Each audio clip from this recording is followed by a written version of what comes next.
Em discussão, Peço a palavra. com a palavra a vereadora Rose Frigieri. Peço a palavra, presidente. Então, bom dia novamente. Eu apenas não tenho, né? Acho importante homenagear essas pessoas. Eu sei que é um de cada setor, né? Da Polícia Civil, da Guarda Municipal e da Brigada Militar.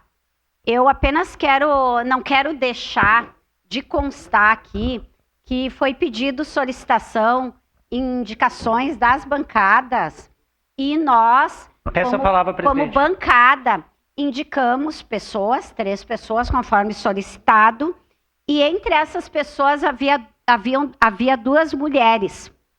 E eu acho, assim, mulheres que cumpriram um papel muito importante na história da Guarda, recente e não tão recente, e eu quero deixar registrado aqui que a gente sempre tem tentado, em todas as homenagens, em todas as mesas, em todos espaço, eu digo a sociedade, os espaços de debate, sempre constar uma mulher também.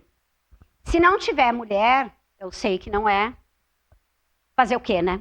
Mas nesse caso tinham pessoas com históricos muito importantes, pessoas próximas a nós, nativa, e a gente acha assim, eu particularmente acho muito lamentável, eu não sei como foi feito esse debate, quero deixar mais uma vez claro que não estou questionando os nomes escolhidos, não sei quem escolheu, não sei a forma, não sei os critérios, mas eu acho assim, lamentável, mesmo que não fosse as mulheres que a bancada do PT indicou, porque certamente teria e tem outras mulheres que merecem uma medalha, eu acho lamentável não ter sido considerado esse critério quando se dá um prêmio de uma importância relevante dessas.